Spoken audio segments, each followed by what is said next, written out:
నమస్తాను. నమస్తానా. అనే ఇప్పుడు రాష్ట్రంలో జగన్మోహన్ రెడ్డి కారు తీర్చాడని ఎలా చూస్తాం? చాలా దారుణం, చాలా అతి దారుణం అన్న. ఇంకా ఆయన అవును మాజీ ముఖ్యమంత్రి ఎవరైనా మా జగన్మోహన్ రెడ్డి గారిని సీజ్ చేయాల్సిన అవసరం ఏముంది చెప్పండి. ఏంటి ఒక సింగయ్య అనే ఒక వ్యక్తి మృతి చెందాడు కారు కింద పడని చెప్పి చెప్పడం జరిగింది. మా సీఎం కార్ కింద పడ్డారు, మా సీఎం కార్ కింద ప్రూఫ్స్ అవి చూపిమన్నా. సారీ, అవి ఫేక్ ప్రూఫ్స్, ఫేక్ పెట్టి టీడీపీ వాళ్ళు చేసింది అది. గతంలో జగన్మోహన్ రెడ్డి గారి పర్యటనలో సత్తెనపల్లిలో కానీ అలాగే మిర్చి యార్డులో కానీ జగన్మోహన్ రెడ్డి పర్మిషన్ లేకుండా పరామర్శించాడని చెప్పి కేసు పెట్టడం జరిగింది. మళ్ళీ చెప్పండి. జగన్మోహన్ రెడ్డి గారు రైతులు పరామర్శించిన విధంలో ఎన్నికల కోడ్ని తిరస్కరించారని చెప్పి కేసు పెట్టడం జరిగింది. అది ఎందుకన్నా తిరస్కరించడం ఎందుకని కదా. రైతులు పరామర్శించారు, అవునా? తప్పే ఉంది. ఇప్పుడు రైతుల కాడికి వెళ్ళి పరామర్శించారు, తప్పే ఉంది. అంటే పర్మిషన్ లేకుండా జనాలు పోగేసుకుని వెళ్తున్నారు.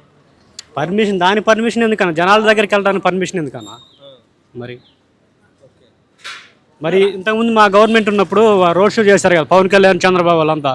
మరి వాళ్ళు ఎవరు పర్మిషన్ తీసుకున్నారు? మరి ఇప్పుడు వాళ్ళు రోడ్ షో చేసినప్పుడు వాళ్ళు తిట్టారు, బాగానే ఉంది. వాళ్ళు రోడ్ షో చేసినప్పుడు జనాలు కూడా చనిపోయారు కదా, మరి వాళ్ళు ఎవరు పర్మిషన్ తీసుకున్నారా చెప్పండి. మరి ఇంకా చూస్తున్నారు జగన్మోహన్ రెడ్డిని అరెస్ట్ చేస్తామంట. అరెస్ట్ చేయమని చూద్దాం. మరి చేయమనండి. ఎలా ఉండదంట రాష్ట్రం? అల్లకొల్లాలని చేస్తాం కార్యకర్తలు మొత్తం. మరి లోకేష్ ఏమో వైసీపీ కార్యకర్తలు కానీ నాయకులు కానీ ఎరుపు రంగు చూసినా రెడ్ బుక్ చూసినా భయపడుతున్నారు. వాడికి ఎవరు భయపడతారా? వాడికి ఎవడు భయపడ్డు? వాడికి భయపడదు. మేము మీడియా ముందు ఇంత దారుణంగా ఎందుకు మాట్లాడతామండి? మరి ఇంకా అందరూ రెడ్ బుక్ చూసి భయపడుతుంది. గుండె జబ్బు వస్తుంది, గుండె హార్ట్ స్ట్రోక్ ఎవరికి వచ్చింది? ఇప్పుడు ఎవడు మా కార్యకర్తలు ఒక్కరు చూసి మన గుండె జబ్బు ఎవరికి వచ్చింది చూద్దాం. హార్ట్ స్ట్రోక్ వచ్చేస్తుంది. ఎందుకు వచ్చింది హార్ట్ స్ట్రోక్? ఎవరికి రాదు. ఇలా మాట్లాడేవారు కూడా అరెస్ట్ చేస్తున్నారు కదా సోషల్ మీడియా. ఇప్పుడు సార్ ఇంటి ముందే ఉన్నాగా, వచ్చేయమనండి. ఏమైంది? మేము ధైర్యంగానే ఉన్నాం, వచ్చేయమనండి, ఇబ్బంది ఏం లేదు. ఆహా, అది ఎలా ఉందంటే మీ ధైర్యం ఏంటంటే? అసలు మా ధైర్యం మా నాయకుడు, అది మా జగన్మోహన్ రెడ్డి గారు మా ధైర్యం.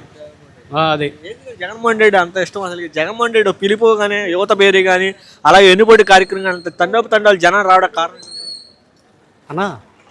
తండోపు జనాలు బయటకు అంత వ్యతిరేకత ఉందా జనాల్లో? అవునండి, 2 నెలలకు వచ్చింది వ్యతిరేకత, ఇంకా వచ్చింది. అది మరేంటి సూపర్ 6 అమలు అయిపోయింది. ఎవరైనా మాట్లాడితే కనుక 4 మంది అయిపోయినట్టే వాళ్ళ అంతు చూస్తా అని చెప్పండి. ఏది సూపర్ 6 ఎక్కడ ఉందండి? సంవత్సరం అయింది. సూపర్ 6 ఎక్కడ వేసాడు? అమలు అయిపోయిందంట. ఎక్కడ అయింది అమలు? 90% అయిపోయింది. 90 కాదు, 1% కూడా కాలే. చంద్రబాబు నాయుడు చెప్తున్నాడు. ఆయన చెప్తే అయిద్దా? 3 ఏళ్ళ అమరావతి హామీలు ఇచ్చిండు ఆయన చేసామని చెప్పుకుంటాడు. ఆయన చెప్పుకుంటాడు. ఎవరికి వేసాడు అసలు? 3 ఏళ్ళ అమరావతి కంప్లీట్ చేస్తాం చేయలేడు. నమస్తే అనే జగన్మోహన్ రెడ్డి గారు కారు సీజ్ చేయడం ఎలా చూస్తాం? జగన్మోహన్ రెడ్డి కారు సీజ్ చేయని జగన్మోహన్ రెడ్డి ఆయన ఓపెన్గా చెప్తున్నాడు అన్న, ఈరోజు నేను ఇంట్లో ఉన్నాను, నన్ను అరెస్ట్ చేసుకున్నా అంటున్నాడు. దమ్ము ధైర్యం లేని నా కొడుకులు అందరూ ఈరోజు ఏదేదో మాట్లాడనివ్వండి. వీళ్ళకి నేను ఒకటే చెప్తాను, ముందుంది ముసలి పండగ చెప్తున్నాను. పవన్ కళ్యాణ్ గారి స్టైల్లోనే చెప్తున్నాను, కొడక్కల్లారా ముందుందరా, మీకు ముందుందే. మీకు ముందు ముసలి పండగ ఎలా ఉందంటే దీనమ్మ అసలు ఎందుకు పెట్టుకున్నాంరా జగన్మోహన్ రెడ్డి గారితో అనేలాగా జగన్మోహన్ రెడ్డి గారు చేస్తారని నేను సందర్భంగా తెలియజేస్తాను. ఏంటి అసలు ఈ మధ్యకాలం వైసీపీ కార్యకర్తలు నాయకులు అంతా కూడా రప్ప అంటున్నారు. అసలు రప్ప దేనికి అనుకుంటున్నారు? అసలు ఏంటి రప్ప అంటే జస్ట్ ఒక కుర్రోడు ఒక బోర్డు పట్టుకుంటేనే వీళ్ళకి 2 మొత్తం ప్యాక్ అయిపోయినాయి. అంటే వీళ్ళకి 2029లో ఒక పొరపాటును కాదు, గవర్నమెంట్ వస్తే కొడుకులకి ఎలా ఉంటుందో చూపిస్తాం. రప్ప కాదు, దాని అమ్మ వస్తుంది. అప్పుడు పోస్టర్లు పెట్టినా వారి మీద కఠినమైన చర్యలు తీసుకోండి, అరెస్ట్ చేసుకోండి, అరెస్టులు చేసుకోండి, ఎన్కౌంటర్లు చేసుకోండి. బతికితే జగన్మోహన్ రెడ్డి గారి గురించి బతుకుతాం, చచ్చిపోయినా జగన్మోహన్ రెడ్డి గారి గురించి చచ్చిపోతాం. మాకు అరెస్టులు కొత్తవి కాదు, లేకపోతే జైలుకి వెళ్ళడం కొత్తవి కాదు. అంత అభిమానం ఏంటి జగన్ అంటే? అంతే అన్న, జనం అంటే జగన్, అంతే. 1 వర్డ్ ఆన్సర్, జగన్ అంటే జనం. రాబోయే రోజుల్లో జగన్మోహన్ రెడ్డి గారిని అరెస్ట్ చేస్తామని చెప్పి మిర్చి యార్డ్లో ఎలక్షన్ కూడా ఉల్లంఘన కానీ అలాగే సింగయ్య టైర్ కింద పడిపోయిన విషయం కానీ లిక్కర్ స్కామ్లో జగన్మోహన్ రెడ్డి నిందితుడిగా ఉన్నాడని చెప్పి కొన్ని మీడియా సంస్థలు కానీ కొంతమంది చెప్పడం జరుగుతుంది. ఎలా చూస్తారు?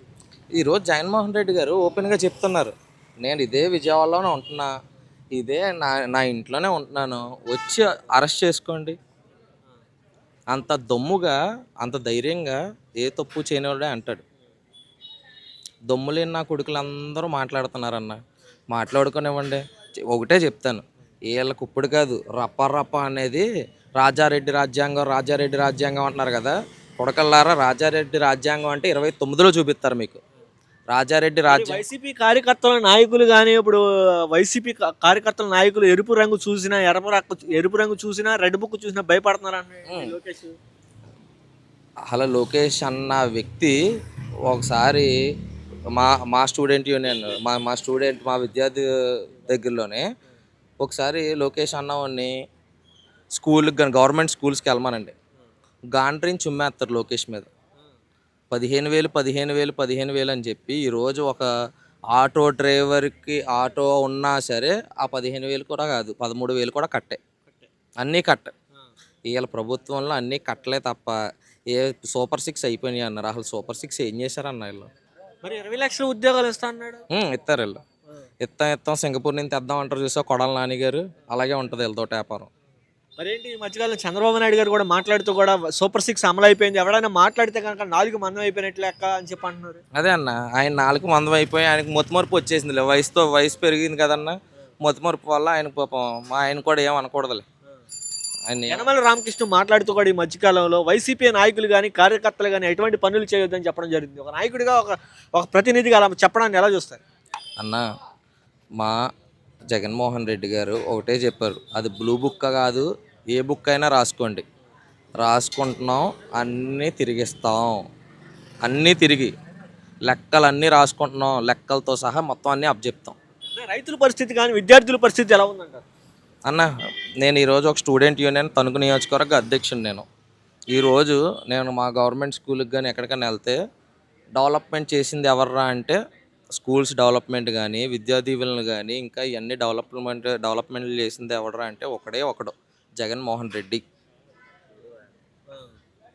జగన్మోహన్ రెడ్డి గారు మాత్రమే చేయగలరు. కానీ ఇన్ని సమస్యలు ఉండగా రాష్ట్రంలో రైతులకు కానీ విద్యార్థులకు కానీ అలా మహిళల మీద దాడులు కానీ ఎలాంటి సమస్యలు ఉండగా only Jaganmohan Reddy liquor scam చేశాడు, జగన్మోహన్ రెడ్డి గారు నిందితుల్ని అదే కారు ఎక్కిచ్చేసాడు, ఏ సమస్యలుగా భావిస్తున్నారు ఎందుకని అంటారు అన్న? క్లారిటీగా ఉంది వీడియో, పాస్ట్ చేసుకొని చూస్తే అది ఏఐ క్రియేషన్ అని నీట్గా చెప్పేయచ్చు. అది పాస్ట్ చేసి ఒకసారి మీరు అబ్జర్వ్ చేశారో లేదో అన్న, ఏఐ క్రియేషన్ అది. కారు సీజ్ చేశారంటే ఎంత పిరికి పందులో అర్థం చేసుకోవచ్చు. అంటే గతంలో ఇప్పుడు అదే రోజు స్టేట్మెంట్ ఎస్పీ గారు 001 కారు అని ప్రైవేట్ వెహికల్ అని చెప్పడం జరిగింది. కానీ 3 రోజుల తర్వాత మళ్ళీ ఈ కార్ని సీజ్ చేయడానికి ఎలా చూస్తారు?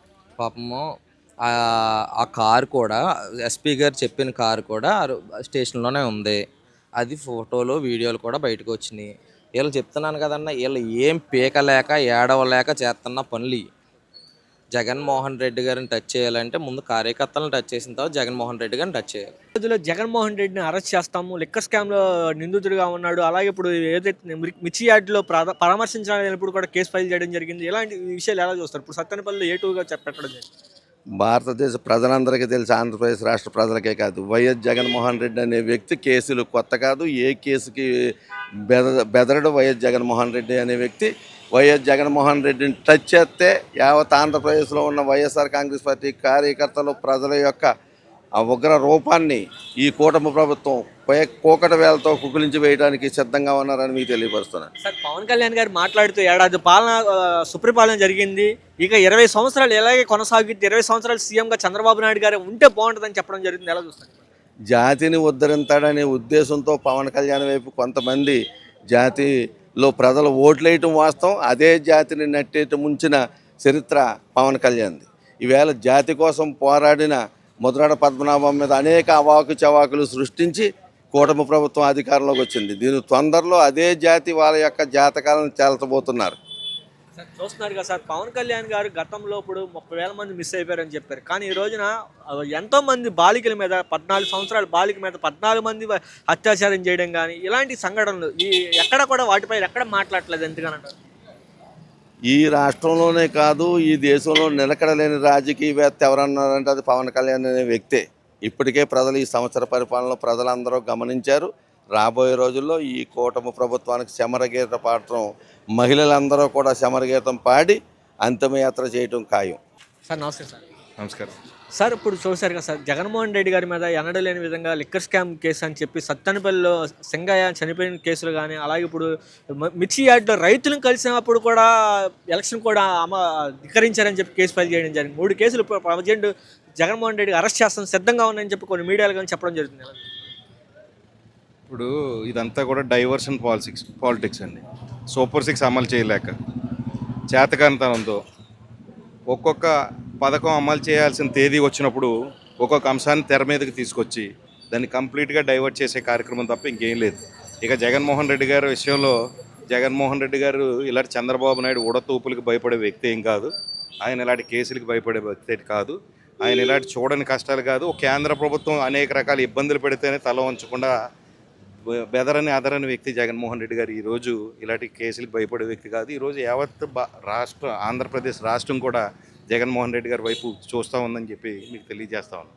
సార్ చూస్తున్నారు, గతంలో లోకేష్ గారు ఏమో రెడ్ బుక్ చూసి అందరినీ ఇచ్చేస్తామని చెప్పి చెప్పడం జరిగింది. ఈ రోజున వైసీపీ కార్యకర్తలు బ్యానర్లు చూపిస్తేనే వారి మీద కేసులు ఫైల్ చేయడం జరిగింది. ఎలా చూస్తారు?